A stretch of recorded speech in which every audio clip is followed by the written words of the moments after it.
मेरी हाइट कम है, पर इसमें मेरा क्या दोष है। लेकिन कम हाइट होने के कारण कई बार मेरे साथ अच्छा व्यवहार नहीं हुआ। लोग ताने मारते हैं, ए छुटकी इधर आ। यहाँ तक कि मेरे दोस्त भी अक्सर कह देते हैं कि तुम भीड़ में खो जाओगी, पर मुझे खोना नहीं है, मुझे बड़ा बनना है। इतना बड़ा कि सबको दुनिया के किसी भी कोने से दिखाई दूं। कद।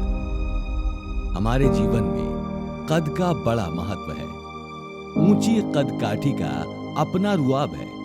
हर कोई ऊंचा कद चाहता है। हर क्षेत्र में करियर से लेकर शादी तक ऊंचे कद की तलाश रहती है। अपने बच्चों को पढ़ा लिखा कर बड़ा आदमी बनाने के साथ ही माता पिता की सबसे बड़ी चिंता बच्चों के कद को लेकर होती है। वे अपने बच्चों का कद बढ़ाने के लिए हर संभव प्रयास करते हैं। अच्छी हाइट न सिर्फ स्वास्थ्य की परिचायक है, बल्कि अच्छी पर्सनालिटी भी दर्शाती है। हमारा कद कितना होगा, ये कई तथ्यों पर निर्भर करता है। माता पिता की हाइट का बच्चों की हाइट पर बहुत असर आता है। वहीं पोषण आहार भी बच्चों के शारीरिक विकास के लिए सबसे महत्वपूर्ण कारकों में से एक है, जिससे बच्चे की हड्डियां मजबूत होती हैं और साथ ही हाइट भी बढ़ती है। प्रदूषित हवा पानी भी बच्चों की हाइट पर काफी असर डालता है। ऊंचाई का संबंध हार्मोन से है। ऊंचाई का संबंध आपकी जीवन की अवस्था से है। माने ऊंचाई तब तक ही बढ़ती है जब तक आपकी प्रौढ़ावस्था नहीं आई है, जिसको हम इंग्लिश में कहते हैं प्यूबर्टी। अगर आपको कोई इस प्रकार से कोई क्रॉनिक बीमारी है, कोई लंबा रोग है जिसमें आपको दस्त हो रहे हैं, खाना नहीं पच रहा है या थायराइड नाम के हार्मोन की कमी है, तो वहाँ ज़रूर हमें जांच करके देखना पड़ता है। और अगर ग्रोथ हार्मोन की कमी आती है तो ग्रोथ हार्मोन की हमें दवा देनी होती है। द लैंसेट में प्रकाशित एक स्टडी में विश्व भर में 19 वर्ष से कम आयु के बच्चों की लंबाई की तुलना आपस में की गई। इस रिपोर्ट के अनुसार 2019 तक सबसे कम लंबाई भारत और बांग्लादेश के बच्चों की थी। सबसे अधिक औसत लंबाई नीदरलैंड और मोंटेनेग्रो के बच्चों की है। हाइट बढ़ाने के लिए माँ बाप अपने बच्चों को हेल्थ सप्लीमेंट भी देते हैं। हर चैनल पे एड्स आते हैं, ये खिलाओ वो पिलाओ, सब लोग एप्रन पहन के बातें कर रहे हैं। बहुत सारे सप्लीमेंट्स हैं जो इससे हाइट बढ़ेगी, इससे बच्चे की इम्यूनिटी ठीक रहेगी, पर उन सब चीज़ों से हाइट नहीं बढ़ती। ये जितने भी हेल्थ ड्रिंक्स आते हैं, अगर उसको आप उसकी लेबल पढ़ें, शुगर कंटेंट इतना ज़्यादा हाई है कि वो जो भी बेनिफिट दे सकता है वो कैंसिल आउट हो जाता है। अगर दूध में यदि चीनी डालते हैं जिसमें सल्फ़र हो तो दूध का कैल्शियम ही ख़त्म हो जाता है। शरीर को एक्स्ट्रा शुगर की ज़रूरत नहीं, हम जो भी खाना खाते हैं वो हमको मिल जाता है, एक्स्ट्रा सॉल्ट की भी ज़रूरत नहीं। तो वहीं अब हाइट बढ़ाने के लिए लोग सर्जरी भी कराने लगे हैं, जिसे निम्ब लेंथनिंग सर्जरी भी कहा जाता है, जिसका फाइनल रिजल्ट आने में 10 से 11 महीने लग जाते हैं और ये काफी महंगी भी होती है। हालांकि इसमें हाइट बढ़ने की कोई गारंटी नहीं है और ये सर्जरी काफी दर्दनाक भी है और रिस्की भी, पर फिर भी लोग इस सर्जरी के दर्द से गुजरते हैं क्योंकि उन्हें लंबा दिखना होता है। फिट या 1 फीट बताया था उन्होंने मुझे, तो मैं काफ़ी खुश हो गया कि कैसे कोई दवा होगी, मैं बहुत खुश हो गया। तब मेरी उम्र 13 या 14 साल की होगी, यानी एकदम नाजुक सा बच्चा था।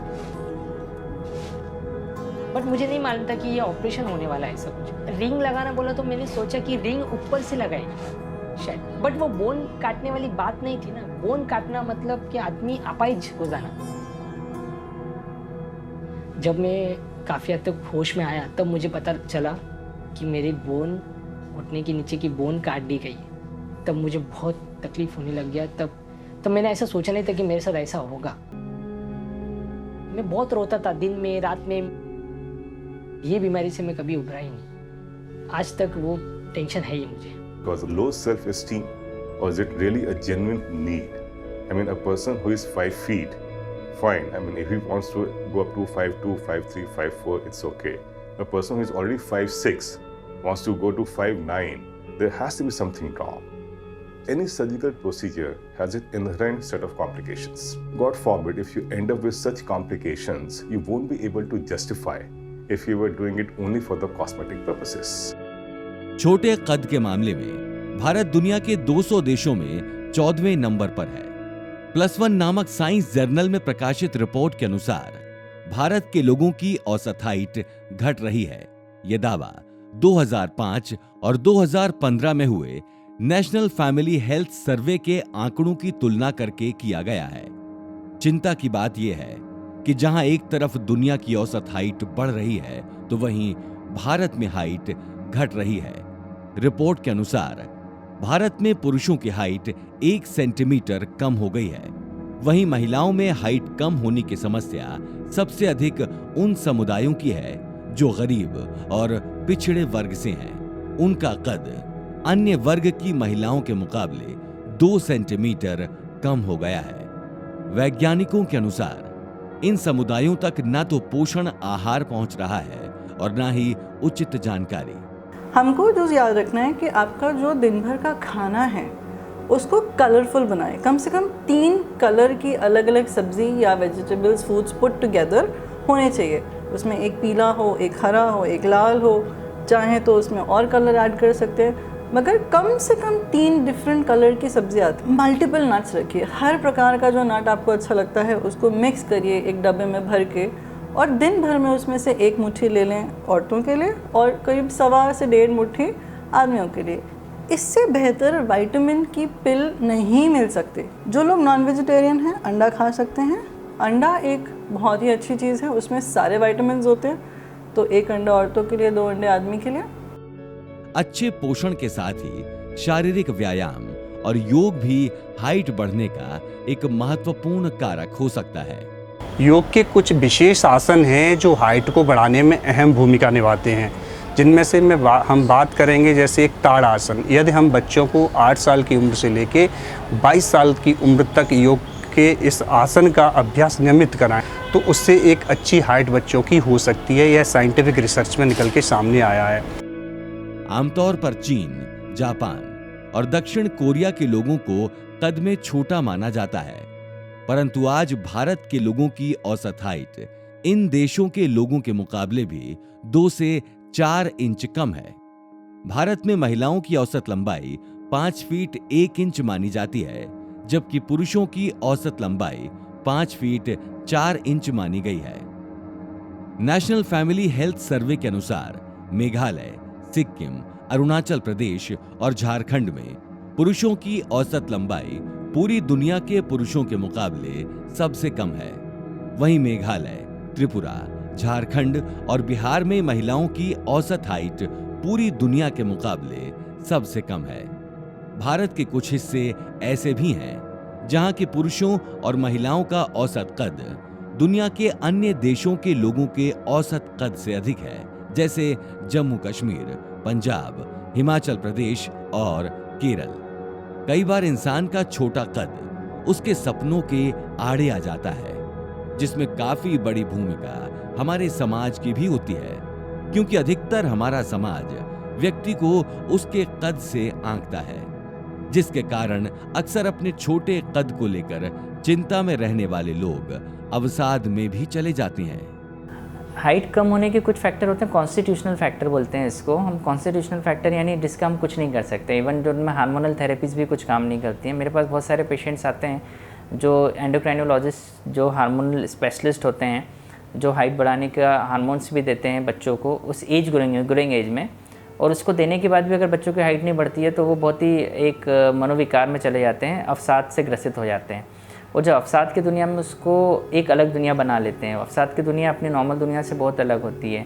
इसको समझ सकते हैं कि वो ज़िंदगी का एक ग्रे जोन होता है जिसमें व्यक्ति को कुछ अच्छा नहीं लगता, व्यक्ति को बाहर जाना अच्छा नहीं लगता, आस पड़ोस के लोग अच्छे नहीं लगते। तो ऐसे बहुत सारे बच्चे, अगर मैं बोलूँ तो मेरे पास 10 से 24 साल के जो यंगस्टर्स हैं, ये बहुत सारे लोग आते हैं, क्योंकि 24 साल के बाद एक एक्सेप्टेंस आ जाता है अपनी हाइट को लेकर। तो किसी से कंपेयर नहीं करना है, आप सेल्फ हो, आप सेल्फ मेड हो, आप अपने आप को एक्सप्लोर करो, अपनी चीज़ें एक्सप्लोर करो, दुनिया को अपने बारे में बताओ, अपनी हाइट, अपने कलर, इन सब चीज़ों के बारे में ना बताएं। चल फिर पाता हूँ बट काफ़ी हद तक तकलीफ मुझे चलने में बहुत होती है, मैं चल लेता हूँ। ये मैं आप जाके समझाऊँ। हाइट तो आपकी बढ़ेगी, अगर आपकी एज कम है ना तब टेंशन मत लीजिए। अब अपने सेहत का ख्याल रखिए, नेचुरली हाइट बढ़ेगी, बट आप उससे ज़बरदस्ती मत बढ़ाइए। दुनिया में ऐसे अनेक उदाहरण हैं जिनका कद कम रहा लेकिन उनका व्यक्तित्व आकाश की अनंत ऊंचाई को छूता है।